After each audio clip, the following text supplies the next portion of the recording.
La seguridad en las transacciones electrónicas protege nuestros datos y dinero de amenazas cibernéticas. Los últimos avances en tecnología de pago han revolucionado la forma en que realizamos transacciones, mejorando su eficiencia y seguridad.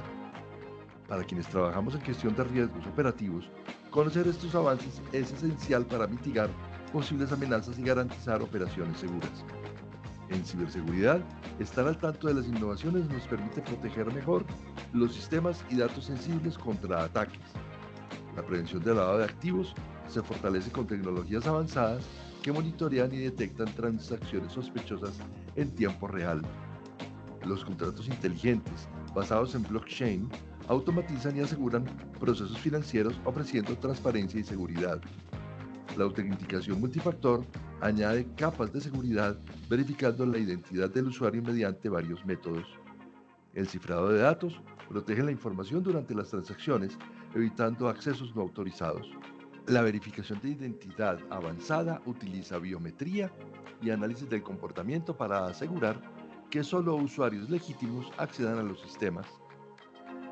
El uso de la inteligencia artificial contribuye a detectar y prevenir fraudes analizando patrones y comportamientos sospechosos. Las pasarelas de pago son un habilitador entre el cliente, el sistema financiero y el comerciante. Contar con pasarelas de pago seguras en el desarrollo de la actividad económica fortalece la protección de la información, reduce de manera sustancial el riesgo de fraude y facilita una experiencia de pago segura. Cumplir con las normativas y estándares como el PCI, DSS e ISO 27001 es esencial para garantizar la seguridad de los pagos digitales. Proteger los datos personales de los clientes es una prioridad para evitar fraudes y garantizar la integridad de las transacciones. El monitoreo continuo de redes y sistemas permite detectar y responder rápidamente a actividades sospechosas. Tener planes de respuesta a incidentes ayuda a manejar y mitigar los efectos de posibles brechas de seguridad. Realizar evaluaciones y pruebas de seguridad regularmente asegura que los sistemas estén protegidos contra amenazas. Colaborar con instituciones financieras y autoridades reguladoras es clave para compartir información y mejorar la seguridad en el ecosistema de pago. Para que protejamos juntos nuestro futuro digital, es imprescindible conocer los últimos avances en seguridad de medios electrónicos de pago y su impacto en la gestión de riesgos operativos, ciberseguridad y prevención del lavado de activos. Bienvenidos a Mentoring.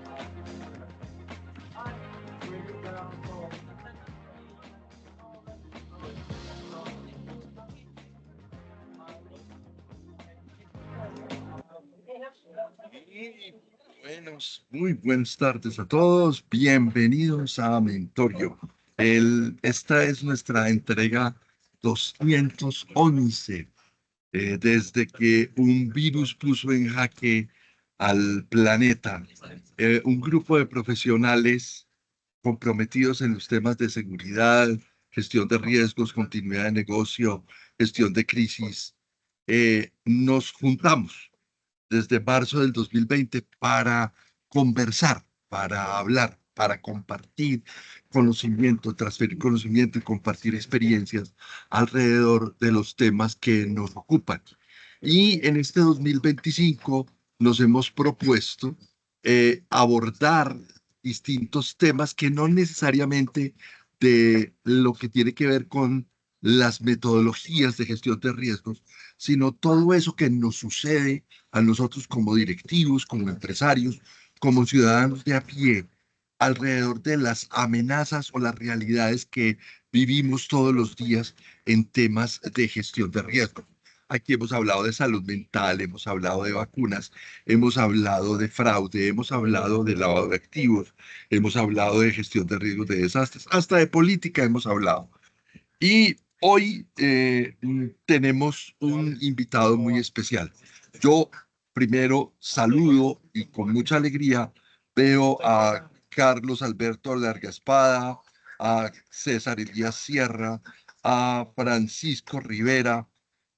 Francisco, un placer tenerte nuevamente por acá, a Franklin Yamit Daza, a Isabel Casares desde Madrid. Isabel, un gustazo que siempre nos acompañes, ella es nuestra hada madrina. Está Luis Armando Bonilla, está Luis Fernando Rodríguez, un gran amigo de esta casa, con responsabilidades muy importantes en una de las empresas más queridas de nuestro país, que nos da un delicioso pollo frito, no voy a decir la marca, pero él representa a esa compañía. Em, Está Juan Pablo Marroquín, está Karen Chacak, está María Fernanda, está María Fernanda Brand y otras personas que van a, con Rafael Torres, que se van a conectar a lo largo de esta hora y media de conversación para hablar con nuestro invitado. Nuestro invitado es un ingeniero industrial, tengo la fortuna de conocerlo a través de un gran amigo de esta casa que es Francisco Galvis, con quien hemos tenido conversaciones muy interesantes alrededor de temas de Internet de las cosas e inteligencia artificial. Y Francisco me presentó a Juan Pablo Angulo a raíz de situaciones que se vienen presentando y que para nosotros, los legos en la materia, los que no conocemos mucho de este tema, pero que todos los días tenemos en nuestra mano una tarjeta que hoy ya se convirtió en billetera, en billeteras virtuales. Entonces yo la voy a mostrar por el lado gris para no meterme en problemas. Eh, y para otras muchas aplicaciones que se van encontrando en el mundo del desarrollo del comercio electrónico, que ya no es solamente eso, sino que yo ya tomo el teléfono y me sirve de tarjeta o me sirve de repositorio de datos de de mi cuenta de ahorros o de mi cuenta corriente o de mis inversiones. Todo eso eh, se empieza a volver como críptico, como misterioso, como, bueno, detrás de eso hay un mundo de magias. Yo recuerdo, y voy a poner esto de presente, yo, yo ya soy muy viejito, yo recuerdo haber tenido la oportunidad de haber visitado las oficinas del Banco de la República hace muchísimos años, en donde llegaba el camión transportador de valores con unas tulas enormes con los formatos de consignación y habían representantes de cada banco y se repartían las consignaciones y los cheques entre los bancos para hacer el canje bancario. Imagínense lo viejito que estoy yo.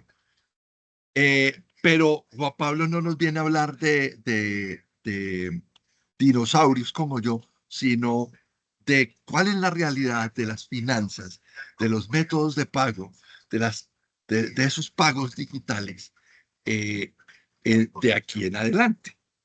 Entonces, Juan Pablo tiene una trayectoria enorme en el mundo de los bancos. Trabajó para Helm Bank, trabajó para Banco de Bogotá, ¿cierto, Juan Pablo? Trabajaste. Y Sí, señor.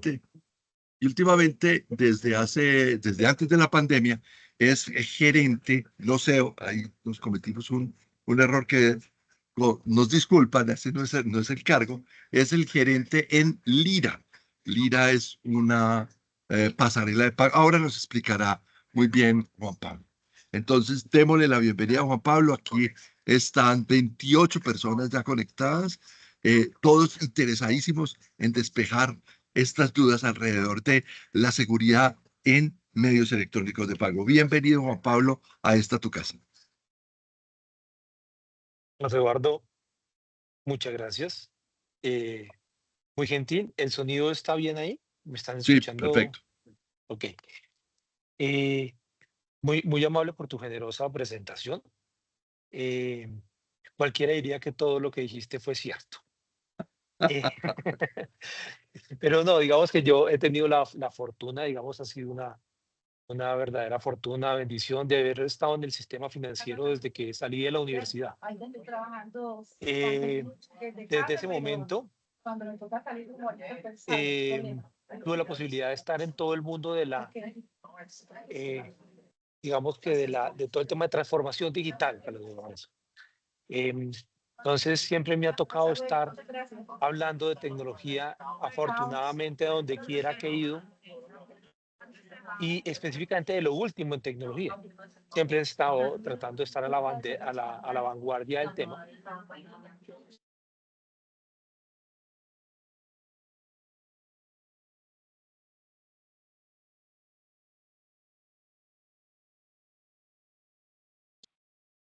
No se le oye, Pablo, está con mute.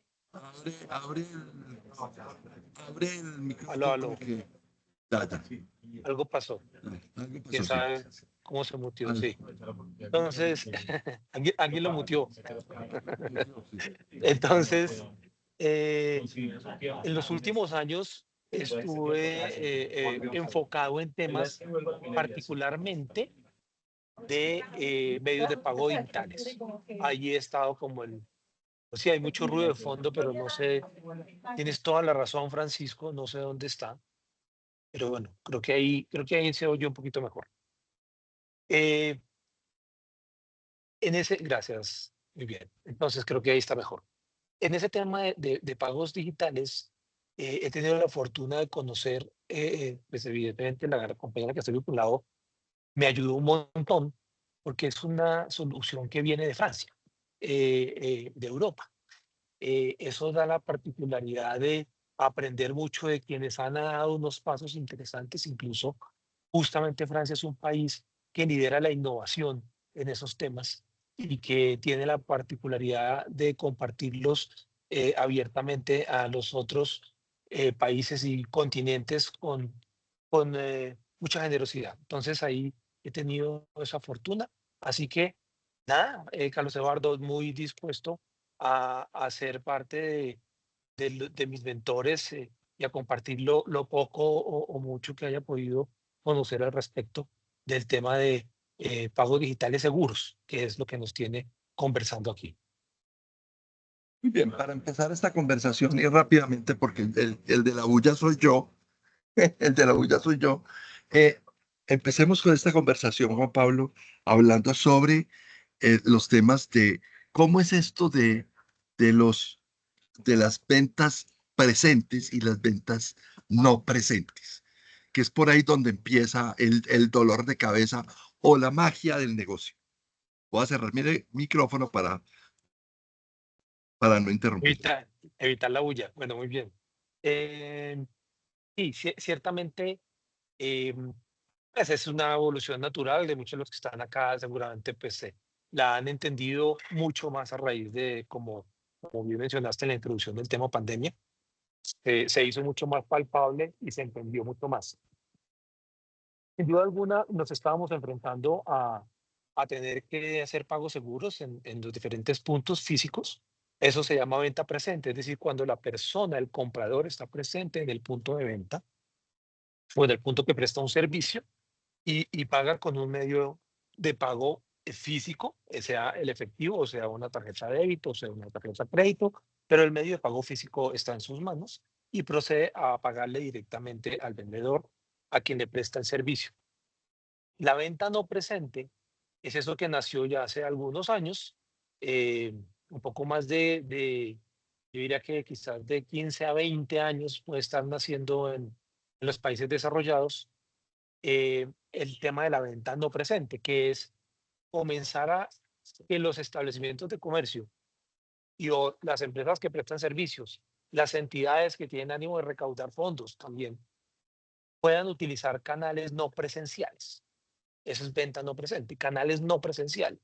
Es decir, un sitio web, una página web, puede ser una audiorrespuesta, un IVR a través de, a veces, eh, todavía recuerdo la época, no sé si aún está, pero era Fatality, cuando uno te podía comprar tiquetes en Avianca llamando por teléfono y le tocaba meter los 16 dígitos de la tarjeta. Bueno, es un medio no presente. Estás sentado en tu casa digitando los dígitos de la tarjeta. O, eh, um, por ejemplo, un enlace que te llega por correo electrónico o por SMS.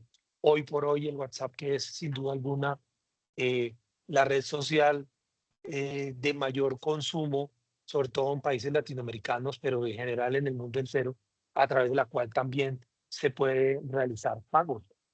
todo lo que sea no presencial, el dispositivo móvil, sin duda alguna, eh, ese tipo de, de- digamos, de compras que hacemos los usuarios, se denomina en el ecosistema financiero como venta no presente. Y fue importante dividirlo, eh, Carlos Eduardo, porque las formas como opera la seguridad no es la misma. ¿Sí? Una cosa es que tú puedas tener a la persona, recuérdate cuando uno iba con la tarjeta de crédito y le decían su identificación, por favor. Entonces tenía que sacar la cédula y mostrar la cédula. O en los países extranjeros, evidentemente el pasaporte, porque la persona tenía que validar que el plástico le pertenecía a quien evidentemente estaba pagando. Y en ese orden de ideas proceder con el paso de la tarjeta en la venta presente. Bueno, no se puede hacer eso en la no presente, ¿no? La cédula, la niña de la caja de cualquier almacén me pide la cédula, le digo yo, y es que usted no cree que yo soy mayor de edad, y se ríen, pero pues obviamente es una buena práctica.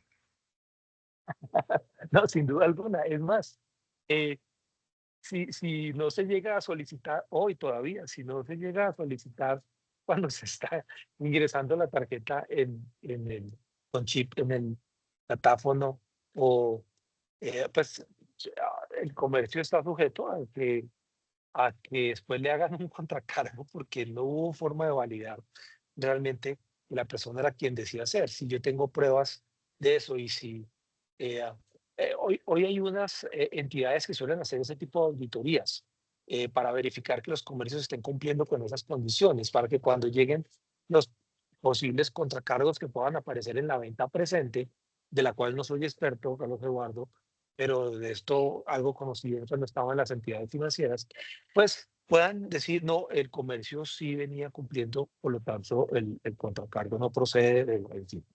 Pero, pero en la venta no presente, que es el famoso tema de los pagos digitales, y que de alguna manera, y ojo con esto, empiezan a cubrir la venta presente, pagos digitales en la venta presente, mira lo interesante. Em, Ciertamente la forma de autenticar es otra. Autenticar, es decir, validar ese esquema de muéstrame tu identificación y verificar que quien está presentando el medio de pago es justamente el mismo, pues es diferente. Y ese es ahí está, como dices tú, la magia del tema. Cuando se logra hacer una autenticación adecuada, correcta, pues evidentemente el pago termina siendo un pago seguro. Esa es, digamos, la división que hay entre venta presente y venta no presente. Sin duda alguna, una normativa aplica para para unos y una otra normativa aplica para los otros. Y eso es lo que se debe tener en cuenta en esa división para quien quiera salir a monetizar su negocio, a recaudar, ¿no?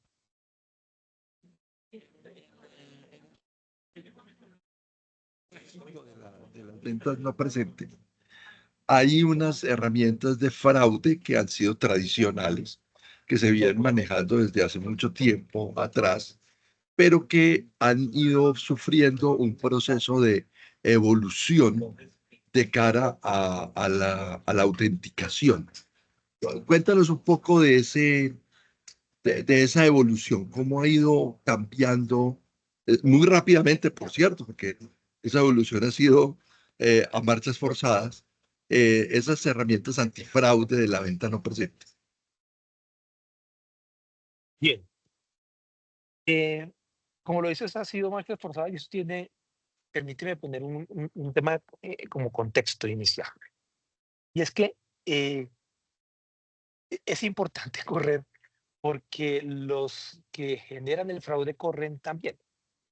Entonces, cuando se encuentran esos espacios donde no se procede con la correcta autenticación, pues la persona que está buscando ese momento para hacer el fraude, pues evidentemente lo descubre rápidamente y lo aprovecha. Tan es así que las cifras de fraude crecen casi al mismo ritmo del crecimiento del e-commerce o de la venta no presente. E-commerce está dentro de ese mundo de la venta no presente. eh, Todo lo que sea canales digitales, como lo expliqué, cabía ahí y, y viene creciendo muy rápidamente. Fíjate que Se menciona, por ejemplo, que hoy por hoy hay encuestas que le están haciendo a gente en México, en Bogotá, en Colombia, pues en Perú, en fin, en Centroamérica, y contestan más o menos que el 20% de las personas, uno de cada cinco, el 25%, 30%, uno de cada cinco está diciendo, a mí me han hecho fraude. Cada vez que compro por internet algo ha sucedido y finalmente otras encuestas mencionan, son un poco más fuertes y hablan del 40 y algunas llegan a ser del 60%, un poco como se maneje evidentemente la muestra. Pero es lo que nos está diciendo, perdón, y en términos de estadística, hay estadísticas comprobadas que el fraude ha crecido. Por ejemplo, en Colombia, hay cifras del 2024 versus 2023, creció alrededor del 40-45% el fraude. En el mundo viene creciendo a una tasa el 15%, que es una tasa bastante grande, enorme. Y el e-commerce en Colombia creció en el último año alrededor del 35%. Entonces, fíjate que las cifras van ahí. La medida que crece el e-commerce, crece también el fraude, lo que es absolutamente natural. Y eso da pie a que evidentemente se busquen rápidamente medidas o las medidas que se obtengan se vayan mejorando. Eh, lo primero por lo que, digamos, recuerdo yo que inició fue esa creación de herramientas antifraude. Hoy hay una cantidad enorme en el mercado, muy buenas. eh, Cybersus, Noto, Conduto, ClearSale, en fin, hay muchas que tienen la particularidad, Carlos Eduardo, de eh, meterse en el proceso de la transacción, del momento del pago.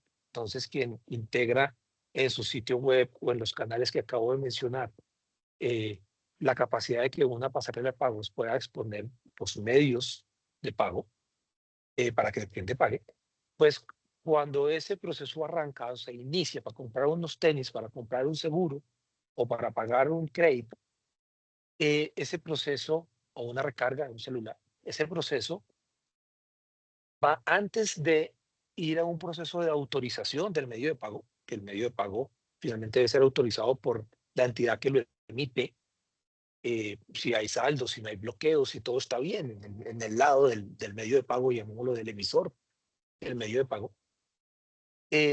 Antes de ir allá, se hace, o las herramientas antifraude, lo que buscan es, venga, un segundo, paremos aquí, hagamos un stop en el proceso, yo reviso las condiciones de la transacción y le digo si seguimos o no. Finalmente usted decide si quiere seguir o no. Entonces, ¿qué significa ese alto en el camino? Que hoy lo menciono como la primera evolución, pero ojo, Carlos Eduardo, que hoy existe, hoy está vigente, hoy esas herramientas existen y van mejorando claramente con la inteligencia artificial. Pues, seguramente las tocar más adelante el tema, pero ¿qué es lo que hace? Le dicen a la pasarela de pagos, oiga, entrégueme datos, dígame cosas, para poder yo hacerme una idea. Entonces, eh, digamos que se le entrega claramente el monto, se le entrega información del medio de pago a la que se puede entregar, eh, se le entrega eh, en los casos más avanzados de las herramientas más sofisticadas, se le entrega lo que se llama el fingerprint o huella del dispositivo, que es un poco qué dispositivo, con qué explorador está navegando, cuál es el sistema operativo, qué dispositivo es, dónde está ubicado, cuál es la dirección IP que lo conecta, qué operador de Internet está usando, eh, pura data, en qué ciudad está pagando, a qué hora son. eh, y esa herramienta antifraude toma toda esa data que viene alimentándose de eso hace mucho tiempo, ¿no? En ese momento, pues se fue alimentando poco a poco.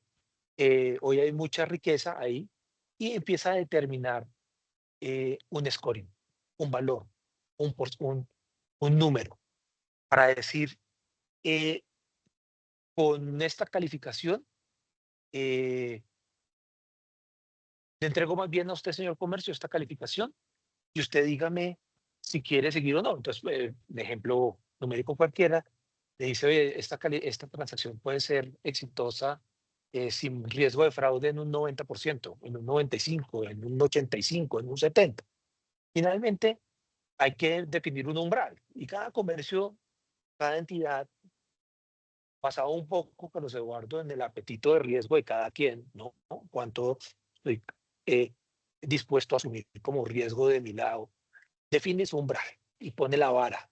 Evidentemente, las empresas de las antifraude hacen unas recomendaciones, eh, pero eso varía un poco, depende de lo que estemos vendiendo, ¿no? Si estamos vendiendo tenis, no es lo mismo que vender neveras, no es lo mismo que vender seguros, no es lo mismo que vender hamburguesas. Entonces, no es lo mismo que recaudar cartera. Entonces, esa vara, digamos, se mueve en unos rangos interesantes y finalmente, si, si la transacción que hace esa herramienta antifraude tiene dos posibilidades. En un rango de porcentaje yo puedo decidir, Carlos Eduardo, oiga, ¿sabe qué? Desbórdeme esto y antes de mandarlo déjeme hacer unas validaciones a mí. Y entonces tú puedes tener o no, depende un poco del negocio, de la magnitud del negocio, de la cantidad de transacciones, una serie de gente o la misma empresa de seguro que ofrece el servicio lo puede también proponer, una serie de personas que tratan de validar que el comprador sea que quien está haciendo la compra sea quien dice ser, perdón. Y bueno, se hacen las llamadas telefónicas, las verificaciones de seguridad del caso. Y la otra posibilidad es que, como hay un umbral, diga, oigan, este otro umbral, si está por encima de este umbral, siempre pásala. Por favor, envíala. ¿Envíala a qué? Al proceso de autorización que te describí hace un rato, ¿no? Es decir, envíala al banco emisor para que el banco emisor proceda a verificarse y saldo ya. Las validaciones normales propias del banco. Pero si está por debajo de este otro umbral, pues rechácela. De plano, ni siquiera la deje pasar. Y ese, digamos, es el proceso más inteligente, Carlos Eduardo, pero antes existía lo que eran simplemente las listas negras, las grises, listas negras, listas. No era otra cosa que la capacidad de yo, como herramienta antifraude, ir poniendo, ir tachando, decir, oiga, esta IP, ir agregando, esta IP aquí hace mucho fraude, mucho. O sea, aprendía con la dolorosa experiencia, ¿no? Entonces, voy agregando direcciones IP, este medio de pago, este BIN, oiga, este país, eh, esta tarjeta sujeta de fraude. eh, y, y fueron creándose esas famosas listas negras que de alguna manera también permitían al motor ir a hacer consultas y decir, oye, si esto viene por la dirección IP de acá, ni siquiera arranque y una vez rechácelo. Ejemplos típicos es la dirección de correo electrónico. Y este correo electrónico está siendo usado en la información que me estás entregando de entrada, rechaza la transacción, ni siquiera le calcules un puntaje. Em, y entonces esas listas negras también apoyaban mucho. Claramente, eh, cuando todo esto comenzó, lo que sucedía era que, como es lógico, se afectaban las tasas de conversión, ¿no? Entonces, entre más listas negras tenga, entre más complejo eh, mueva el umbral hacia abajo o ponga más trabas, pues vendo menos. Yo sigo y digamos que pues es lógico, porque tendré transacciones que el motor ni siquiera me deja pasar, transacciones que me recomiendan no pasar, y entonces pues dejo de vender. Les dirán, no, bueno, en pro de que no haya fraude, está bien. Sí, sí, pero hay que ver que esto era un cálculo y un puntaje. Por lo tanto, una persona, o digámoslo así, habría muchos falsos positivos. ¿Sí? Porque muchos falsos positivos. Y no me quiero meter en política, pero eso es lo que pasa. Entonces, ¿por qué? Porque el sistema está recomendando que no a quizás unas condiciones de la transacción que ve sospechosas, pero eso no significa que de verdad haya fraude. Es simplemente un puntaje. A esto me refiero. Ese es el primer ejercicio, Carlos Eduardo, donde hay un puntaje, hay una recomendación, no hay una certeza. ¿Ok? No hay una certeza de que quien está el otro lado está haciendo fraude. Y en ese mundo comenzó, esa fue su primera, digamos, el primer ejercicio de la venta no presente para protegerse. Eh, ¿Qué empieza a hacer el mundo? Los motores, estos motores famosos empiezan a aprender, ¿no? Entonces empiezan a entender cuál es un comportamiento normal. Y entonces afinan. Allá no son listas, sino que empieza a haber inteligencia de negocio para poder cruzar información y hacer metadata para el tema. Claro, y entonces, ya, exacto, no es la mera lista, sino que le agrego a eso una serie de variables, pero además a esas variables, perdóname, le agrego lo que he aprendido. Entonces, sobre lo que yo he aprendido, ahora haga un nuevo cálculo y lo que quizás antes salía con 80, quizás ya es un 95, pero sigue siendo un score, ¿ok? Pero pues, cada vez el score se afina más y se vuelve más preciso, pero score es score. Es decir, ¿qué significa esa, esta sentencia? Que yo puedo estar sacando 98, casi que ni la mire, pásela, pero puede ser fraude, porque es un score. Sí, como digo, no hay la certeza ni en lo uno ni en lo otro. Es simplemente el motor intuye que es una transacción que no es fraudulenta, pero no te lo está diciendo a ciencia cierta. En ese mundo, evidentemente, como no es una certeza, estas entidades pues tienen un modelo de negocio donde a ti te cobran como comerciante, como entidad, te cobran un porcentaje sobre los montos. Pues, aparte de que tienen de que vivir de algo, tienen que pagar una nómina, unos costos y esa tecnología, pues además hay que protegerse por si acaso el motorcito falló, ¿sí? El cálculo falló. Entonces, Y ahí sí el establecimiento de comercio tiende o el cuentaviente tiene derecho al pataleo. sí, digamos que lo ha tenido siempre y lo seguirá teniendo, y en ese sentido se protege al consumidor un poco eh, y economía más que tiene algo que reclamar, pues, la puerta está abierta, incluso hay unos periodos de tiempo altísimos para reclamar sobre una transacción que considera que no fue hecha por él. Eh, entonces, en ese orden de ideas, pues aparecen los famosos contracargos por fraude, que es el tema que estamos hablando. em, pues hay que tener pruebas para decir no fue fraude o sí fue fraude, pero yo tengo pruebas para demostrar eh, que hice mi debida diligencia al interno, eh, digamos, y no ser de alguna manera penalizado. Me refiero a eso, a que finalmente las entidades financieras, eh, recuerda que tenemos el mundo de las entidades financieras emisoras, las que validan la transacción, eh, las que validan la transacción en el momento de la mensajería inicial, pero hay las adquirentes, que son las que tienen el dinero del comercio, de la entidad que vendió o que prestó el servicio. Entonces, las entidades adquirentes, en ese orden de ideas, Carlos Eduardo, pues no les gusta mucho tener que estar recibiendo reclamaciones de la emisora. Y cuando tú ves que eso se está volviendo reiterativo y de manera importante, al final te dicen, sabe que yo lo bloqueo porque pues así no podemos seguir, esto me genera un ruido espantoso y además, pues usted no está tomando unas medidas correctas de seguridad para evitar que eso le esté sucediendo. Entonces terminan bloqueando tu posibilidad como comerciante de hacer venta no presente. Ese es un poco lo que pasa, ¿no? Interpelo ahí para canalizar una primera pregunta que surge en el público, fue a través del chat. Recuerden que ustedes pueden levantar la manito ahí arriba, levantar la manito en cualquier momento e interrumpir en cualquier momento, hacer una pregunta o aportar, preguntar o disentir. Aquí esto es para todos los gustos. Pero aquí hay una intervención de parte de Edgar Javier Delgado, que luego la remarca Denis Burgos alrededor de qué medidas mínimas deberíamos solicitar a los bancos para nuestras transacciones. ¿Existe algún mínimo que podamos validar? Entonces yo quiero interpelar ahí es porque tú nos has dicho, nos has hablado de aquí ya no son 2 actores, sino 3.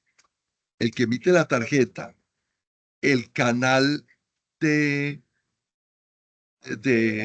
es que no podemos decir marcas porque no queremos molestar a nadie, No, las eh, pasarelas de pago, las pasarelas de las pago pasarelas de pago y el cuentaviente, el comercio y el y el cuentaviente, o sea, son adquirente. 4. Finalmente son Son, 4. son, espérate, creo que son 5. Mira, evidentemente quien emite el medio de pago, Sí, ¿sí? El tenedor del medio de pago, el comprador. sí, ¿Sí? Vamos a la otra punta. El comercio, que es el que vende o el que presta el servicio. sí, El banco adquirente, que es el que recoge el dinero de este comercio, ¿sí? sí. Y la pasarela de pagos, que es el medio que justamente comunica el ecosistema. Son Son 5, 5. fíjate, Entonces, ¿sí? ahí yo creo que resolvemos una primera inquietud de Edgar, y es, cuando uno dice medidas mínimas, pues termina siendo que esas medidas tienen que dispersarse en todo el ecosistema porque cada actor tiene un rol y una responsabilidad en la transacción, ¿o no? Cierro porque están por aquí licuando. Sí, sí, sí. No, sin duda alguna, cada quien tiene perfectamente, Carlos Eduardo, tiene su rol. Es un rol muy claro, muy definido.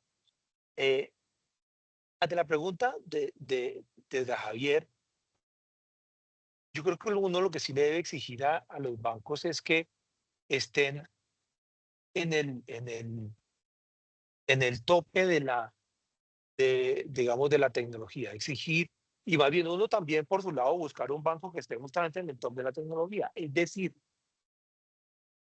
perdóname que saltemos porque la pregunta es muy interesante, pero nos permite saltar a la evolución máxima que hoy hay. Porque dice, bueno, ¿y qué le pido yo al banco? Bueno, yo le diría, oye, pídele al banco que lo mínimo que tienes que hacer es que con cada transacción electrónica haya autenticación del comprador. Entonces, si no, si esa es la respuesta, tengo que dar el contexto de esa respuesta de dónde viene. Entonces, eh, ¿qué es la famosa autenticación del comprador? Miren, eh, acuérdense cuando estábamos hablando de que había que sacar la cédula con la tarjeta y el comercio, el tendero, mira, sí, señor, es usted. Es eso. Pero ahora lo que ha hecho la evolución de la tecnología es ponerlo en los términos, mm, digamos, más afinados de la innovación para que esto en la venta no presente sea incluso más efectivo que lo que se hacía en ese entonces, sin duda alguna. Entonces, ¿qué pasa? Hoy obliga las franquicias, las marcas, hablemos de tarjeta crédito y débito, Visa, Mastercard, Amex, Diners, eh, ECOP, Elo, Carbanker, en fin, diferentes franquicias las que conocemos en Colombia, Visa, Mastercard, American Express y Diners, eh, obligan o han solicitado, digamos, casi que por mandate a las entidades financieras eh, emisoras, componente emisor.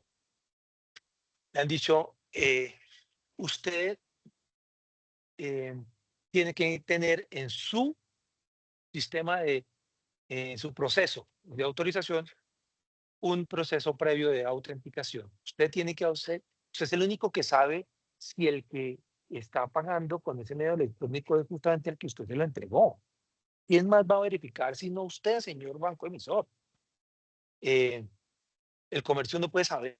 El que sabe es usted porque usted fue el que lo emitió. Entonces, hágase responsable. ¿Sí? Fíjate cómo evolucionó el tema, ¿no? La responsabilidad estaba en el tendero que cogía la cédula y la verificaba contra el terreno. Le está diciendo, señor, la responsabilidad es suya. Así que monten sus sistemas, lo que se llama un ACS. eh, es básicamente un motor de antifraude como el que te conté, un poco más sofisticado, pleno de inteligencia artificial, que recibe todas las variables que te conté y más. Hoy se hablan de hasta 60 o más variables distintas que circulan a través de pasarela de pagos. Entonces la pasarela de pagos tiene su rol. Es responsable, Carlos Eduardo, de pasarela de pagos segura, porque hay pasarelas de pagos no seguras, pues pilas también con esto. Pero las pasarelas de pagos seguras tienen la responsabilidad de recoger todos esos datos y entregárselos al banco emisor, para que el banco emisor, ¿qué hace? Evalúa en su motor, el sistema que le obligó a las marcas a tener, eh, todas esas variables y fundamentalmente toma dos decisiones. Juan Carlos se va. Dice, ok, bueno, realmente toma tres. La primera decisión claramente es, oiga, yo viendo todas estas variables, dice el motor del banco emisor, pero viendo todas estas variables, yo considero que hay algo que no me cuadra mucho. No sé, la IP, por ejemplo, la hora en la que está comprando, o el dispositivo móvil que usa no es el que siempre usado, o el país porque está comprando este país y él vive acá. Es decir, toda la información que tiene el banco para corroborar con base en su motor, pues que evidentemente, como digo, la tiene el banco, el emisor, pues es el que puede saber que hay algo o no raro dentro de su andamiaje. Entonces, cuando detecta alguna anomalía, él toma una decisión y dice, ¿sabe qué? Voy a hacer una autenticación extra. Voy a pedirle a quien está al otro lado que me dé algún dato de que él sabe, que él tiene, que él conoce, o uno muy de él. En ese sentido aparece la famosa autenticación fuerte durante el proceso de e-commerce. Es decir, ahí, me tengo un segundo. El banco emisor toma el control de la transacción. Estamos hablando aquí durante minutos de un tema que pasa en fracciones de segundo, ¿no? Pero es importante. Entonces, sí, pero claro que sí. Entonces toma el control de la transacción. Las pasarelas de pago seguras están obligadas a entregarle el control de la transacción, soltar la transacción en un POPIN. Se llama un POPIN, una ventana emergente. Eso es una norma de las franquicias. Esto es un tema que está estandarizado, es una norma. Entonces abren en un POPIN para solicitar algún mecanismo de autenticación fuerte. Entonces, por ejemplo, un SMS que le llega por un OTP, que llaman un one time password, un OTP que le llega por SMS a la persona a su celular para verificar. Como él tiene el celular, entonces si ve el mensaje, pues ponga el OTP que le llegó a su celular o el OTP que le llegó a su correo, algo que es de él, el celular o su correo. O y ponga un token, el token que yo le entregué en un llaverito, esos llaveritos de las diferentes empresas que suministran token. Entonces coge el token y mira el token cuesta y lo pone en la ventanita esa que se abrió. O no, use token dinámico. Entonces y lo hace entrar a su aplicación móvil de su banco emisor, el comprador, ¿no? A ese caso, a Edgar Javier. Entonces Edgar Javier entra a su banco. Fíjate que se está practicando varias veces, porque para entrar al banco, en algunos casos le toca meter sus claves. En otros no, pero digamos, está en el banco, muestra el token y, ok, el token, pone el token en esa ventanita. O puede ser un Face ID. Entonces se abre la ventana, se abre, activa la cámara y te dice acerca el rostro. Y entonces el rostro y muévalo y ve. En fin, para que sepa que está vivo.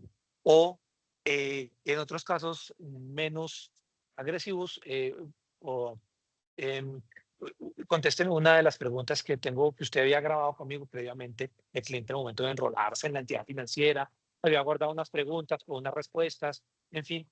Y entonces le pregunta a una de las que estaban enroladas. Entonces le pone ahí una pregunta y tiene que contestarla uno bien. En fin, todo eso son mecanismos de autenticación fuerte, Carlos Eduardo. Entonces, el sistema se cierra, la ventanita se cierra, el ACS del banco, ese motor del que estoy hablando, toma la información, la valida, la verifica y entonces ahí es donde tiene dos opciones. Si está mal, la rechaza, la autenticación. La autenticación, estamos autenticando, estamos sacando la cédula para verificarla con la tarjeta, ¿no? Nada más, no hemos mirado si tiene cupo. Estamos ahí en ese proceso. Entonces el tipo dice, no, no es autenticación rechazada o autenticación exitosa. Sí, señor, muy bien. Y es, confío en que quien está al otro lado es la persona a quien yo le emití el medio de pago. Y la tercera decisión que puede tomar el banco, Carlos Eduardo, en ese instante de tiempo del que estamos hablando, es que cuando ve todos los mecanismos, como ya es un motor que ha aprendido, vive todos los 60 datos o los datos que se entreguen según las especificaciones de su motor. Y se oiga, pero todo está tan bien jalado. Yo no voy a pedir algo. Yo no veo nada sospechoso. Yo no veo nada sospechoso. Entonces, voy a pasar sin molestar al cliente. La palabra es frictionless. Se llama friction, sin fricción. Yo no voy a molestar a mi tarjeta viente. Señor comercio, autenticación exitosa. Entonces, hay dos. Fíjate, hubo un rechazo cuando la autenticación no funcionó. Otra cuando en el reto hubo exitoso. Y hay otro exitoso, que es cuando ni siquiera molesté al tarjeta bien. En ese mundo, esos dos, en ambos, el banco está asumiendo bajo unas condiciones pues, mucho más profundo técnicamente hablando, pero para el conversatorio está perfecto. En esos dos mundos, el banco está asumiendo el riesgo. Oiga, yo estoy seguro porque el tipo pues, me puso ahí lo que yo quería que me pidiera. No, pues yo veo que todo está bien. Dale que yo asumo. Perfecto. Entonces, está cumpliendo el mandato, señores emisores. Ustedes autentiquen, verifiquen la identidad de la persona y asuman el riesgo, asuman su responsabilidad. Cuando la transacción vuelve, en este caso vamos en la mitad para los de la autenticación, con un mensaje exitoso o no exitoso, el comercio tiene dos posibilidades y se lo dice a la pasarela, el comerciante. El comerciante dice, uy, no exitoso, pero ¿sabe qué? Con ese monto yo asumo el riesgo. Porque pueden seguir habiendo falsos positivos, Carlos Eduardo. Fíjate, no son tantos, no son muchos, no son tan precisos, porque pueden haber, hombre, porque la persona se equivocó en el número, hombre, porque no le llegó el mensaje de texto, no le abrió el app, no tenía datos, la respuesta la metió mal y la embarró. Sí, fíjate que pueden existir falsos positivos, la probabilidad es menos, pero pueden haber. Entonces, el comercio dice, en este monto ¿sabe qué? Yo asumo el riesgo. Pero puede haber otros lados donde dice, con este monto sí no asumo el riesgo, pero de ninguna manera. O hay otros comercios donde dicen, es que no asumo el riesgo nunca. ¿Es autenticación exitosa, sí o no? Y la respuesta es sí, es exitosa. Arranca ahora sí el proceso de autorización que hemos conocido toda la vida, Carlos Eduardo, que es que ahora sí la tarjeta, los datos de la tarjeta, el monto, viajan ahora nuevamente a través de la pasarela al banco emisor, pero a otro motor distinto, al autorizador de los bancos emisores, a verificar si la tarjeta tiene cupo, si la tarjeta no está en mora por pago, si cumple con la cantidad de transacciones que el tarjeta te dijo que podía hacer por internet al día o a la semana, si no está por encima de los montos que el mismo tarjeta te autorizó en los sistemas, en fin. Hay otra serie de reglas que no tienen nada que ver con lo que describí hace un rato, que siempre han existido, y entonces esta autorización se produce o no, dependiendo de esas condiciones. Entonces, el banco adquirente ahora sí recibe el dinero, el de la entidad, por lo tanto el comercio recibe su dinero, por lo tanto puede entregar el bien, pero en ese mundo que acabo de describir, Carlos Eduardo, el comercio y el banco adquirente juntos quedan exentos de responsabilidad, porque el banco emisor hizo lo que tenía que hacer para asumir la responsabilidad. Entonces, ese es, digamos, el mundo más moderno. Entonces me dicen, Edgar Javier, oiga, ¿qué medida mínima deberíamos solicitar a los bancos? Yo lo que haría es estar seguro de que el banco mío, ya es una obligación, pero debo estar seguro de que tienen una CS o un sistema de autenticación para comercios en venta no presente adecuado y que en ese orden de ideas hayan afinado su motor para que cada vez que alguien compra, en este caso debería ser el mismo, con mis datos, con mi tarjeta, pues haya esa autenticación previa y esté tranquilo de que las compras que se hagan con mi dinero sean realmente las que yo haga. A mí me pasó es una anécdota personal, pero creo que ilustra muy bien el caso y tiene que ver con la definición de reglas de negocio por parte de cada uno de esos agentes.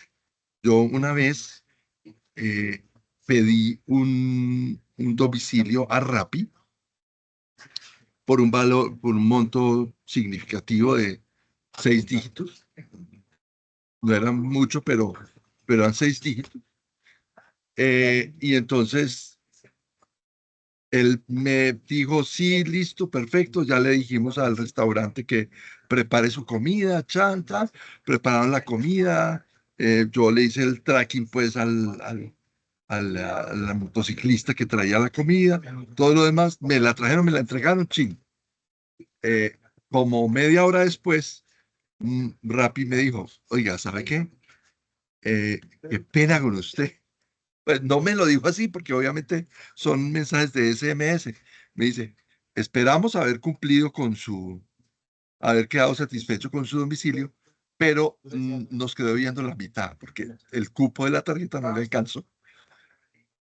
Pero son reglas de negocio, o sea, ellos en su apetito de riesgo, dependiendo del perfil del usuario, pues abren, estiran la ventana o la contraen para poder hacer esa validación. Es obvio que en el próximo pedido, pues ellos se van a hacer un débito superior por lo que quedó pendiente. Y en efecto lo hicieron, pero fueron muy correctos en decirme, mire, le quedó debiendo 35.000 pesos, eh, pero esperamos que haya quedado muy contento con su servicio. Y yo, wow, esto nunca me había pasado. Bueno, era para ilustrar. Sí, sí, sí, sí. Y fíjate que curiosamente el de este Rappi que mencionas, y ese en un apetito de riesgo, eh, mejor dicho, ellos son muy, por llamarlo así, son muy tranqui, ¿sí? Como dicen ahora los pelados. Son muy tranqui, porque, claro, digamos que tienen una estructura operativa, una tecnología en la que confían con las reglas que han configurado eh, para tomar una serie de decisiones como esas que estás mencionando. Los bancos, sin duda alguna, también las toman. Es decir, hay clientes a los que les entregan un sobrecupo y entonces, dependiendo del comportamiento de la persona, de esos pagos, evidentemente, esos ingresos del cupo que le ha sido suministrado, del manejo como que le ha dado a su medio de pago, en un momento dado está sobrepasando, porque uno no tiene el control exacto de lo que está gastando, como para que si se va a pasar 100.000 pesos o 500.000 pesos, eh, lo tenga como tan claro en el momento en que está comprando. Normalmente las compras son por impulso, y sobre todo las de alto valor. Entonces, suelen entregar unos valores por encima del cupo, asumiendo ellos, evidentemente, el riesgo de lo que pueda pasar. Entonces, sí, digamos, los motores de los bancos también tienen esa particularidad y de entidades, digamos, como la que mencionas, pues también lo hacen a sabiendas de que alguien puede decir, oiga, pero a mí no me llegó la gaseosa que venía con la carne, ¿cierto? Entonces, le hacen sin ponerse a investigar mucho, viendo una evidencia básica, proceden a devolver pues, el valor de la gaseosa y no le ponen mucho misterio porque es más el desgaste de ir a verificar si la gaseosa se entregó o no, que simplemente devolver el monto eh, y mantener al cliente contento como estás tú.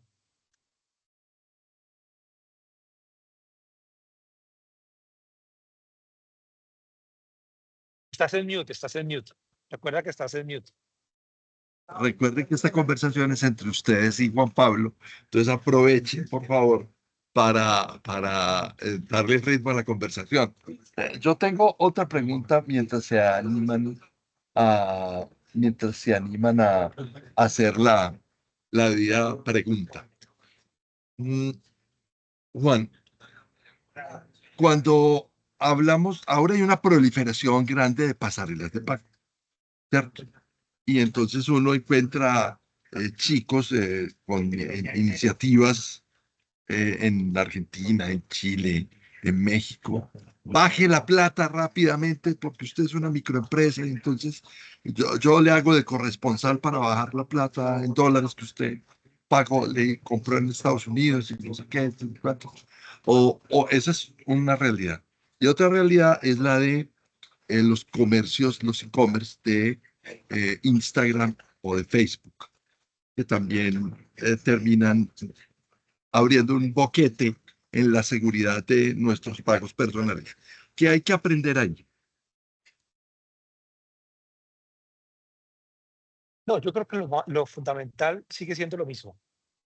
Pero te voy a decir, no se puede perder de vista, al margen del tipo de negocio del que estemos hablando o de la dinámica comercial que se esté presentando, de los componentes que hay detrás, que son los que te mencioné hace un rato. Esos no dejan de existir, sino que apareció un, un comercio, digamos, dedicado a ese tema del manejo de las divisas y otro pues que vende por Instagram. Pero sigue siendo lo mismo, en esencia. Entonces, sigue existiendo el banco emisor y el comprador, sigue existiendo a donde va el dinero y el dueño del dinero, o sea, el comerciante o el que está haciendo el negocio, y sigue existiendo el medio a través del cual se realiza. Así que lo que tenemos que ser cuidadosos es, o la tranquilidad que tenemos que tener es que el comercio donde yo estoy comprando se llame comercio seguro. Quien, el comercio que hoy utiliza pasarelas de pago, que cuentan, por ejemplo, con esta tecnología de autenticación que describí eh, en este corto espacio de tiempo, se denominan en el ecosistema financiero comercio seguro. Se le da esa denominación porque es justamente el top, digamos, de la seguridad. Permíteme graficar el tema un segundo. Quiero que se acuerden de lo que estaba hablando hace un instante respecto al scoring. ¿Sí?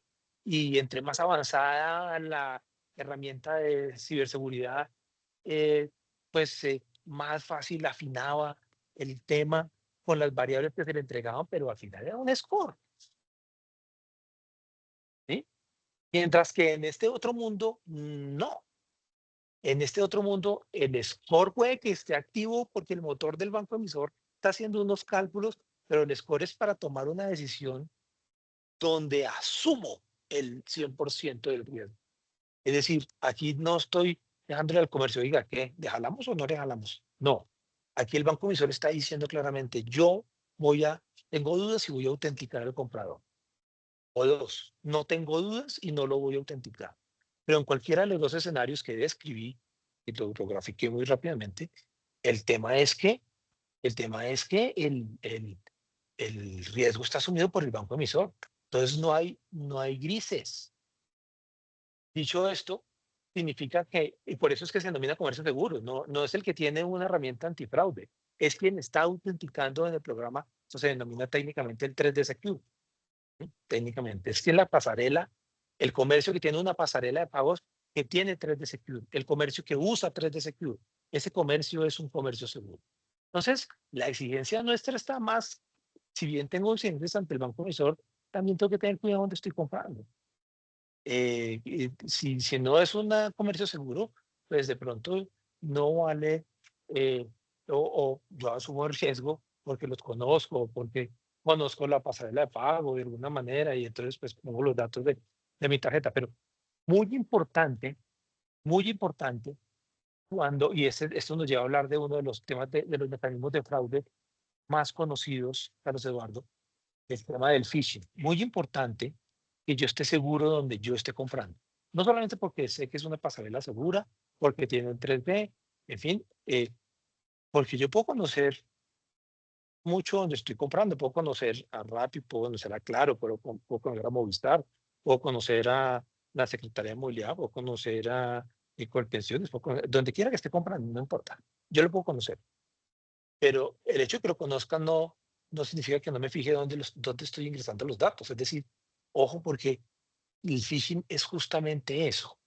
El phishing es el arte que desarrollaron los defraudadores de poder hacer copias muy similares, no exactas, pero muy similares del sitio donde normalmente compra la gente. Y entonces la URL cambia. Primero, no tiene un candadito, esos candaditos de seguridad, famoso HTTPS en la URL, el candadito de seguridad, no. O la URL le falta algo. Entonces voy a poner un ejemplo, no dice claro.com, sino que dice caro.com, ¿sí? Pero todo es rojito, bonito, ¿sí? Y yo cometo el pecado de entrar ahí o ClaroPay 21235.com, o la URL cambió, no es la que siempre visito, no es la, y si no estoy seguro, debo coger el teléfono y llamar o verificar en un sitio público con HTTPS para hacer la validación de, tengo dudas, la URL de ustedes si es así. Quien no toma esas precauciones, Carlos Eduardo, normalmente le llega un mensaje de texto diciéndole, tengo problemas con su celular porque no hace clic acá. Y verificamos que sus temas estén bien, que su cuenta está al día, que su celular esté funcionando correctamente, que cualquiera que sea el negocio del que estemos hablando, me da pena poner el tema de claro, pero es que es muy fácil para mí hacer el ejemplo así. Entonces yo hago clic en ese enlace y ese enlace me lleva a un sitio que tiene esa disparidad en la URL, y yo termino, por favor ingrese sus datos para hacer la verificación de la información. Y terminas ingresando tus datos personales y comprometiendo tu información, con la cual además después te van a autenticar. Entonces, pues, lo que pasa en ese caso es que en el phishing evidentemente te roban los datos, te toman la información, incluso de tu medio de pago, y con esa información se van a hacer transacciones después. O sea, el phishing, en el phishing no ocurre la transacción como tal, en el phishing te roban la información. Y ahora sí, con esa información que me robé, arranco a hacer transacciones en diferentes comercios. ¿No? Entonces, yo tengo que evitar entrar, es decir, validar que estoy comprando donde necesito comprar, donde evidentemente quiero comprar, porque además necesito el artículo, pero hacer esa verificación de esas condiciones mínimas es importante. eh, y entonces una forma de evitar que el phishing tenga éxito es eso, o hacer clic en enlaces que no son seguros, o yo ni siquiera estaba esperando esa información, a mí porque me están validando. Dudar de eso es muy importante. Pero claramente, en ese caso, la solución de pagos debe contar con esos mecanismos de autenticación. Si es tarjeta crédito y tarjeta débito, cuando se le abra el pop-up del comprador con la información que se robó de la tarjeta y el defraudador ingrese los datos de la tarjeta real que se robó, pues si lo vayan a pedir una autenticación, no lo va a poder conseguir porque no tiene el dispositivo móvil, o no conoce las claves, ¿de acuerdo? Entonces, eso ayuda un montón. ¿Dónde está el pecado más grande? ¿O dónde la autenticación, digamos, Juan, de ese sentido, no tiene éxito? Dime, Carlos Eduardo, dime. teníamos la mano levantada de Carlos H. Escobar. Carlos. Sí, gracias. Buenas tardes. Muy interesante la charla. Me llamó la atención lo que acaban de mencionar del 3D Secure.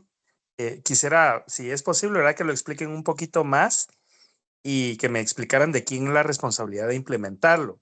Si es del banco emisor, el banco adquiriente, el que desarrolló una aplicación para pago electrónico o la marca. Pues no me quedó claro. Gracias. Perfecto. Carlos, ¿tú desde dónde nos estás acompañando? ¿Qué tal? Yo pertenezco al Sistema Financiero de Guatemala. Mucho gusto. Un placer tenerte entre nosotros. Muchas gracias por conectarte, Juan Pablo. Muy bien. Muchas gracias por tu pregunta. Todas las anteriores. Todas las anteriores. Es decir, el sistema de autenticación, el 3D Secure, es un sistema que se inventaron las marcas cuando empezaron a ver que el tema de las herramientas de ciberseguridad, eh, para que se entienda la pregunta, voy a dar ese contexto, la respuesta, perdón, a la pregunta, voy a dar este contexto. Las marcas empiezan a darse cuenta que lo que decíamos hace un rato, el comienzo casi, hombre, se está protegiendo, pero la tasa de conversión se cae y los falsos positivos son enormes. Inventámonos algo que resuelva este lío.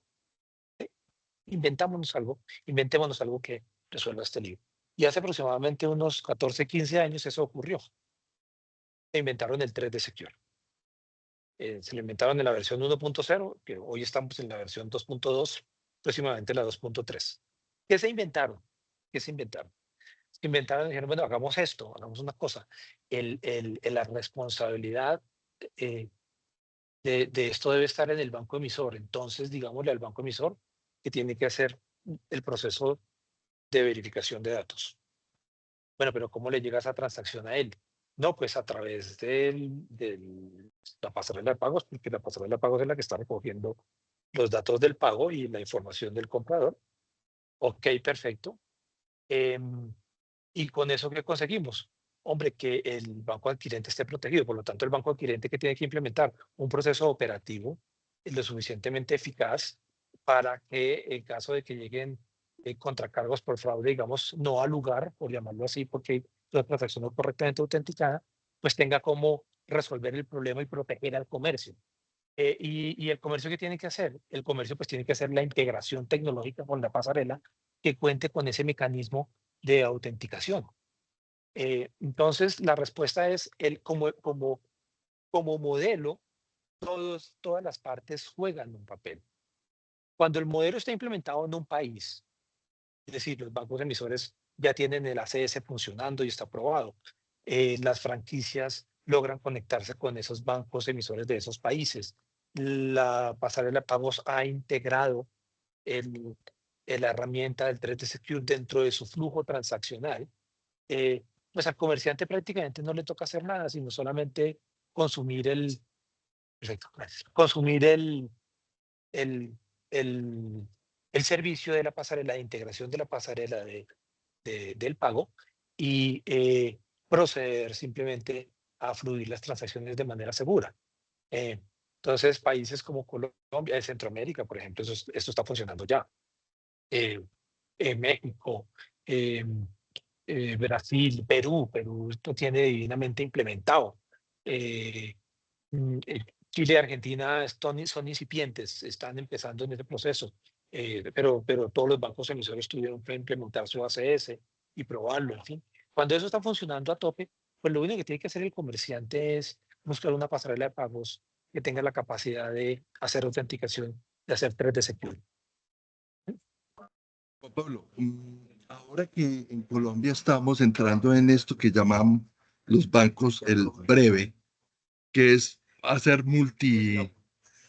como no sé, es que yo no sé cómo definir eso porque todavía como que no me cae en la cabeza, que la cuenta está asociada al teléfono y que el teléfono, hay un mundo de cosas que quisiera preguntarte, pero Denis Burgos tiene la mano levantada, entonces primero Denis que yo. Denis, Hola, muy buenas tardes. muy Gracias buenas por la tardes, oportunidad. Denis. Claro que sí. Puntualmente, a mí me sucedió, ¿cierto? Yo estaba intentando comprar las llantas del carro. Me metí en la página de un centro comercial X. Y bueno, pues miré la marca de la llanta. Busqué por la página la marca de la llanta y me pareció inmediatamente. La compré por ahí por la página y después me salió que no, nunca me llegaron las llantas y puse, pues, en conocimiento al banco, pero me dijeron que ya habían pasado mucho tiempo. Entonces, la verdad, por eso también preguntaba, o sea, ¿cómo actuar uno si ya pasó cierto tiempo y ya no podemos como que resarcir ese pago? Entonces, eso como que tengo como un vacío ahí porque el cliente como tal, pues, en este caso era yo y pues salí estafado y se perdió la platilla, se perdió totalmente el dinero. Ok. Vamos a estarnos enfrentando no solamente a un tema de phishing, sino a un tema eh, de comercio fachada, dos tipos distintos de fraude, digámoslo así. Eh, si estamos hablando de phishing, es un poco como lo que describí hace un rato, es decir,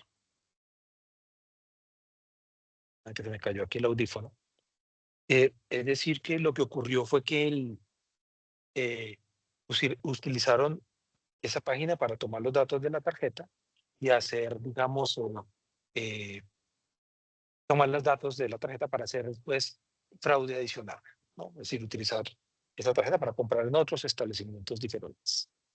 Esa es una posibilidad. Me parece en principio que no, pero es una modalidad de fraude. ¿Por qué digo en principio que no? Porque creo que no te siguieron haciendo robos, por lo tanto, creo que la cosa quedó ahí. Entonces, lo que pasó fue que más bien fue un comercio fachada, es decir, comercios de mentiras eh, que dicen vender algo, no lo venden, se conectan de verdad con una pasarela de pago de verdad. El dinero llega a la cuenta de verdad de ellos, en un banco al cliente, y después de X compras, de muchas que hayan eh, hecho los clientes, eh, terminan desapareciendo. ¿Sí? Entonces vas a buscarlos y no están, no aparecen. Esos son los famosos comercios fachadas. La forma de evitar eso es fundamentalmente, realmente no es responsabilidad del comprador, es responsabilidad exclusiva de la entidad financiera que vincula, en este caso la entidad financiera adquirente, que vincula al cliente, es la responsable por hacer la debida diligencia y verificar que ese comercio realmente no es un comercio fachado y que por lo tanto se le puede entregar un código de comercio para proceder a recibir los dineros en su cuenta. Ese es la correcta forma de proceder. Luego estamos enfrentando a un tercer caso, y es que el comercio sí es de verdad, el comercio sí existe, el comercio no es una phishing, sino simplemente nunca llegó el bien. Normalmente los códigos de comercio en los diferentes países protegen al comprador y le da bastante tiempo para reclamar. Y decir, oye, a mí no me llegó el bien y servicio, demuéstrame que me llegó. Y si me demuestras que yo lo recibí, pues se acabó la discusión. Normalmente lo que sucede es que no hay forma de demostrarlo y por lo tanto este comercio va a recibir un contracargo, no por fraude, sino porque no entregó el bien y servicio. Es un contracargo distinto. ¿Sí? No es por fraude, porque el comercio de verdad existe, la pasarela era correcta, el señor pagó correctamente, él no está reclamando la plata porque no quiera las llantas, sino porque es que no le llegaron. Entonces, no hay fraude en estricto sentido, digamos, del lado del comprador, más bien pareciera del lado del vendedor, pero la llanta no llegó. Y pudo haber sido por muchas razones, pero hay un tiempo enorme, dependiendo de las franquicias, creo que depende de la franquicia, cambian las fechas, pero he escuchado de hasta 180 días, o sea, casi 6 meses para reclamar ante el banco. Uno, ¿quién le reclama? No le reclama al banco emisor. Uno como comprador le reclama al banco emisor. No se va donde el banco emisor y dice, oiga, me pasó esto. Pasó hace 3 meses, esperando las llantas, nunca llegaron. Necesito que por favor quiero generar aquí un contracargo porque el servicio no me fue entregado. Yo sí compré, yo sí puse la tarjeta, pero a mí nunca me llegó. Por lo tanto, necesito la plata de vuelta en mi cuenta. ¿Sí? Le dice el banco emisor. El banco emisor es el que se encarga de todo el proceso. El banco emisor arranca el proceso de contracargos, es decir, le entrega una notificación al banco al cliente, le dice, tengo un cliente que se me está quedando por esta razón, y con la reglamentación en la mano, le dice que por favor le sea devuelta la plata. Por lo tanto, el banco adquirente tiene la responsabilidad de ir donde el comerciante y decirle, señor comerciante, usted no entregó una llanta. No, yo sí las entregué, demuéstreme que las entregó. Y si no da las pruebas necesarias durante un tiempo corto, porque ahí sí ellos tienen un tiempo corto para demostrar que cumplieron correctamente con el servicio, entonces le quitan la plata. Y al quitarle la plata, se la entregan al banco emisor y el banco emisor se la abona a su tarjeta vigente. Entonces, no sé hace cuánto tiempo haya sido tu caso, pero evidentemente el proceso en general es ese que te conté. Habría que validar en tu país cuánto te dejan, pero las franquicias en general dejan un número importante de meses, como te digo, creo que son hasta 6 meses para hacer reclamaciones de este estilo. Tienes que hacerlo con el banco emisor. Él arranca toda la cadena. Denis, creo que todavía tienes tiempo. Dale, Juan Pablo. Muchísimas gracias, doctor. Muy amable. ¿Qué pasa con los otros medios de pago? Tú estabas hablando de Breve, ¿cierto? Pero pongámosle otro nombre, podemos ponerle PCE, podemos ponerle billeteras electrónicas como Nequi, como en el mundo internacional como PayPal, o hablemos de transferencias electrónicas, en fin. Aquí no funciona el 3D Secure, porque pues no está todo esto montado por Visa, Mastercard, ¿de acuerdo? Pero es que no lo necesita. ¿Por qué no lo necesita? Porque esos otros medios de pago, per se, son autenticadores, requieren la autenticación para poder entregar el dinero. Es decir, Hablemos de transferencias electrónicas como por ejemplo PCE en Colombia, o pagos inmediatos que va a venir. La plata sale de mi cuenta en el momento en que yo hago clic para pagar unos zapatos o un seguro o una cita médica o lo que sea, sale de mi cuenta hasta tanto yo no he entrado en el banco con mi usuario y mi clave a decir que saquen la plata de esta cuenta.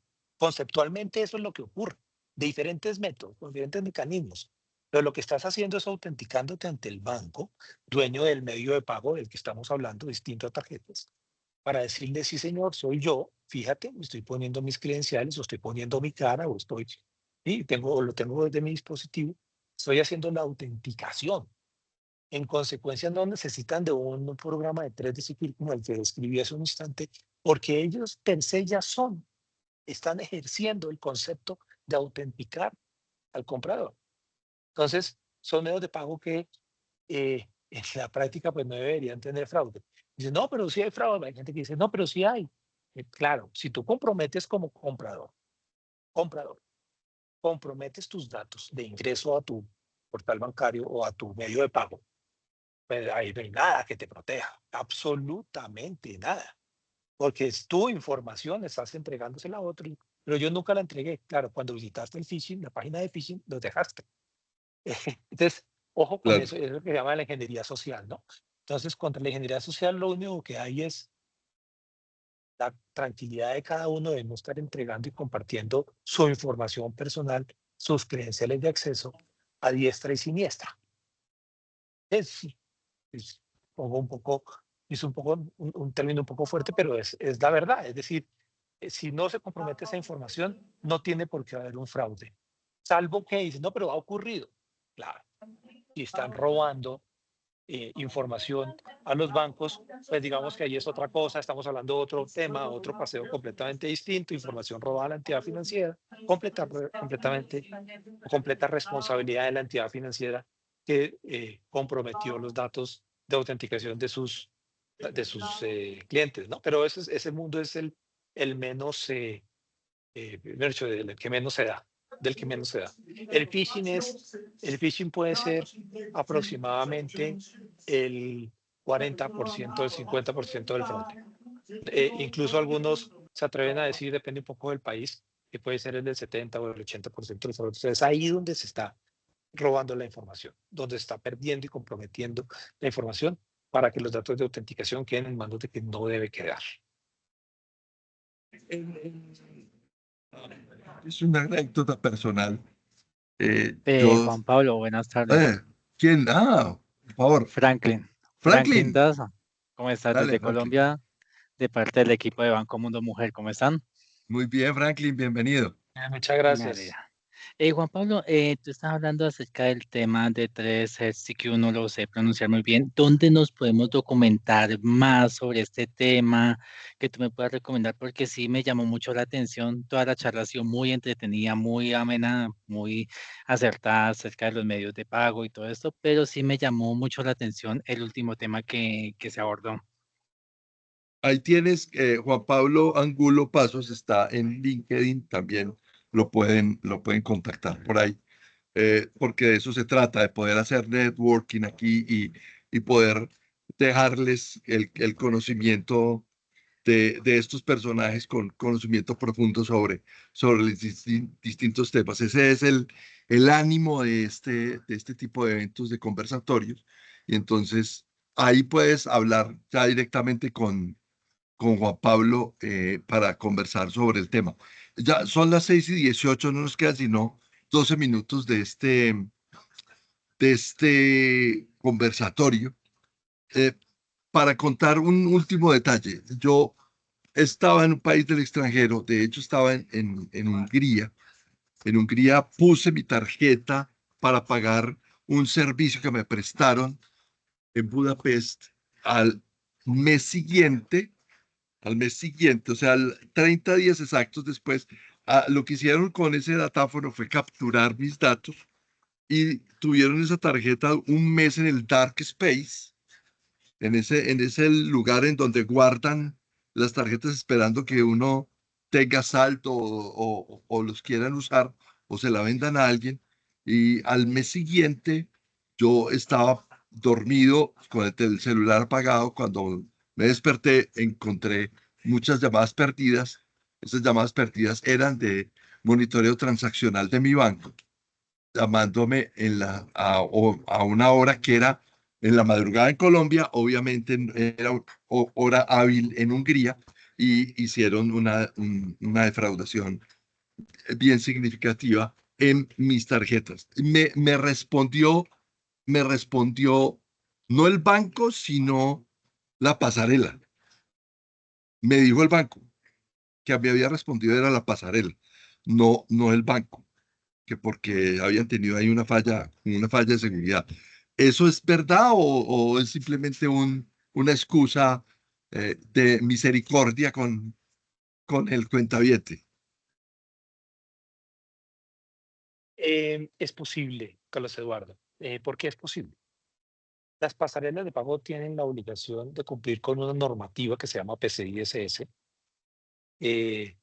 hoy ya en el 4.0, y las pasarelas de pago debieran estar en el nivel 1. Hay 3 niveles de certificación. El nivel 1 es el máximo nivel de certificación de una pasarela de pago, un PCI-DSS, que garantiza que la infraestructura tecnológica, hablo de el hardware, el software, el alojamiento, las cadenas operativas, la estructura de la base de datos, los accesos, las personas, en general, su operación es una operación segura que cumple con unos estándares que se definen en esa norma. Cuando yo me salgo de esa norma o no estoy certificado, cuando cojo los datos, acuérdate que yo voy a coger los datos de la tarjeta, ¿sí? Una pasarela de pagos, alguien está pagando los tenis, una Adidas, y la pasarela de pagos que usa Adidas es pasarela XY. Esa pasarela XY toma, pues, el tarjetaviente pone los datos de la tarjeta y los datos de la tarjeta son tomados por la pasarela. En claro, porque tú pones los 16 dígitos, pones el código de seguridad al respaldo. Por lo tanto, ese ejercicio que hiciste mostrando la tarjeta por el respaldo, no lo hagas porque ahí están los códigos de seguridad. La fecha de vencimiento, en fin. Entonces, esos datos son tomados en claro son transmitidos al banco para que el banco proceda a hacer la autorización. El banco necesita la información en claro eh, para poder proceder a evaluar la tarjeta, el cupo, etc. Entonces, si yo soy una pasarela de pagos que no cumplo con la normativa PCE o tengo fallas en mi sistema, en general mi sistema completo de pasarela de pagos, mi sistema operativo, pues puedo tener fuga de información. Y esa fuga de información puede llegar a ser el dato de la tarjeta de Carlos Eduardo. ¿Sí? Entonces, ¿puede ser que haya sido cuento? Sí, para echarle la culpa a otro. Porque también le pasa a los bancos, ¿no? Los bancos comprometen la información, le roban los datos de la tarjeta, pasado muchas veces en varios bancos de este país y del mundo entero, y pasa exactamente lo mismo. El hecho es que hubo fuga de información del uno o del otro, pero alguien obtuvo tus datos y procedió a hacer ferias y fiestas con la información de tu plástico. Entonces, al final, ¿el responsable quién es? El de la fuga de la información. Si la sentencia de la persona que te atendió era 100% verdad, significa que la fuga fue de la pasarela y le tuvieron que cobrar la pasarela. Si fue simplemente para darte parte de tranquilidad de que todo dentro de tu banco estaba perfectamente, pues el que tuvo la información, la fuga de información fue el banco.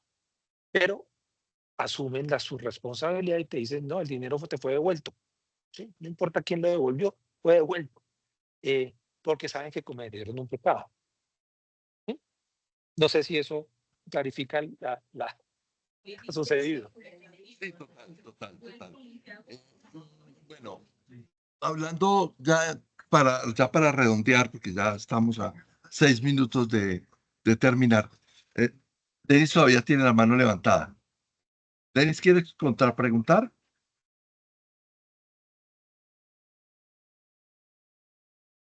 No. Bueno, eh, Una última pregunta.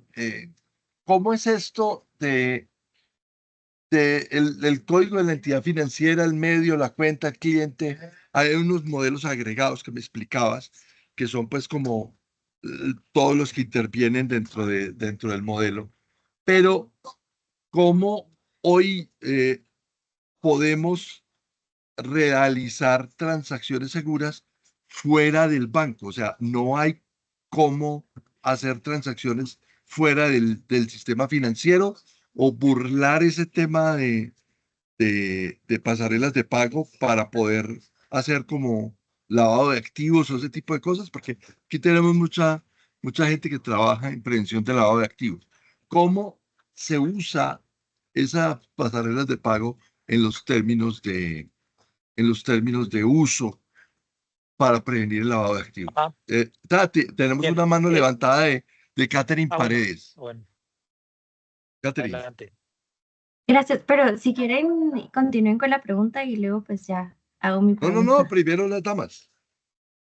Muy amable, gracias. Bueno, buenas tardes, un gusto. Bueno, mi pregunta era justamente en el caso que colocaban, ¿verdad? Que es muy interesante todo esto que están platicando. Y mi pregunta iba más como, ¿cómo concientizar a las personas para que no caigan en este tipo pues, de ataques, ¿verdad? Porque creo que ahorita vivimos como que en una era en donde nos están atacando y no importa la edad, entonces creo que es importante como concientizar. Actualmente, pues yo trabajo en una entidad bancaria en Guatemala y sí me gustaría como saber cómo se podría concientizar como al usuario para que no pueda caer como en esos ataques. Muy bien, Catherine. En Colombia particularmente es ley. ¿Qué es ley? Es ley informar. ¿Quién tiene que informar? ¿Quién tiene que capacitar al usuario?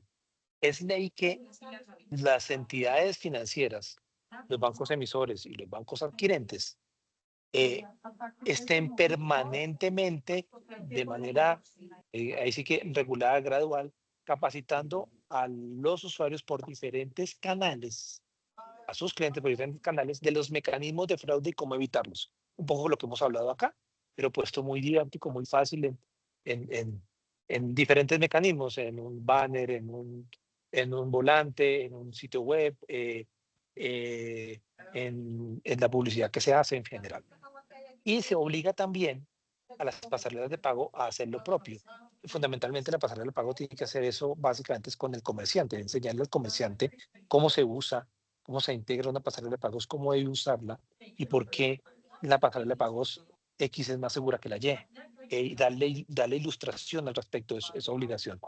La responsabilidad está en los jugadores del ecosistema, Catherine, los jugadores del ecosistema que conocen del tema, que son las entidades financieras, las pasarelas de pago, tenemos la responsabilidad de hacer este tipo de aproximaciones al usuario final para enseñarle a manejar el tema.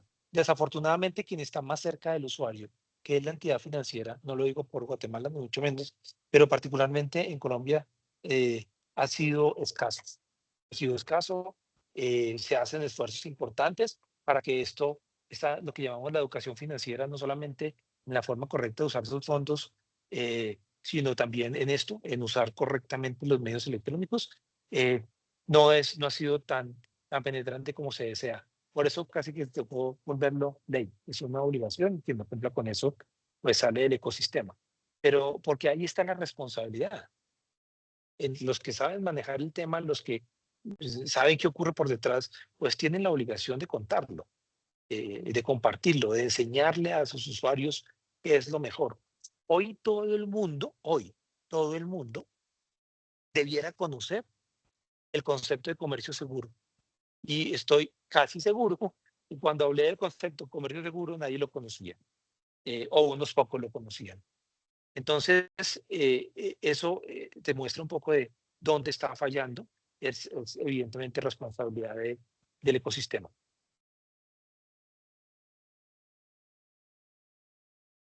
Listo, muchas gracias. ¿Estás en mute todavía, Carlos Eduardo? Son las 6:29. Y aquí somos religiosos. hora de entrada, hora de salida, nuestro invitado ya tiene su morral en la espalda, o sea que también debe retirarse. Les pido un favor a quienes de pronto no se registraron en nuestro formulario de Google, sino que lo hicieron a través de LinkedIn para asistir a esta charla. Les pediría el favor de que nos dejen su correo electrónico en el chat. ¿Para qué? Para poderlos incluir o sus números de WhatsApp, para poderlos incluir en nuestra lista de distribución de invitaciones a eventos que son similares a este. Dentro de 8 días vamos a hablar sobre riesgo operativo con Maritza Vargas.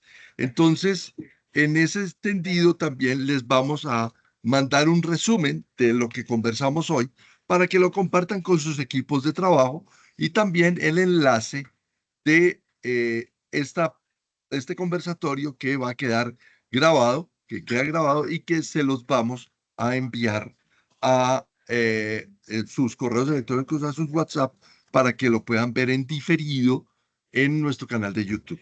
Mil gracias por acudir a César Elías, a Edgar Aldana, a Isabel Casares, a Juan Pablo por su asistencia, a Catherine, a Denis, a todos los que asistieron a esta reunión que estuvo bastante concurrida.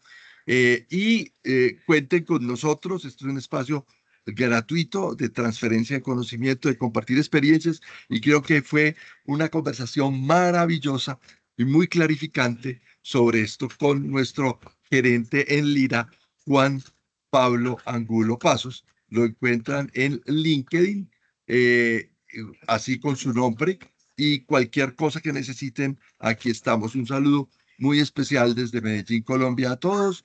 Muchas gracias por asistir. Y Juan Pablo, mil gracias por tu generosidad en tu tiempo y en tu conocimiento. Espero que nos podamos ver en una próxima oportunidad. Y ya saben, en el canal de YouTube, esto queda grabado para que lo compartan con sus equipos de trabajo. Que tengan una muy feliz tarde y una feliz noche. Y que acuérdense que el mejor consejo que pueden recibir es: hagan lo que les dé la gana. Hasta Bueno, luego. muy bien. Buenas noches. Chao, chao. Un abrazo. Que estén muy Un bien. Hasta luego. abrazo. Chao. Chao. Gracias. Gracias a todos, feliz tarde. Hasta luego. Isa, ¿cómo estás? Mil gracias, un abrazo a todos. Muchas gracias, muy buena la charla, feliz noche. Muchas gracias, Denis.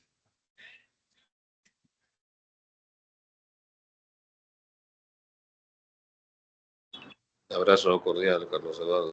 Hola, Lucho. Un placer, muchas gracias. ¿Te gustó la charla? Perdón entrar un poco tarde. No, pero yo te mando el enlace de YouTube. Estuvo muy interesante, ¿sabes? Claro que sí, lo vi al final. Un abrazo fuerte. Muchísimas Igual gracias para ti, por nos tan buena vemos. charla. Rafael, muchas gracias por acompañarnos.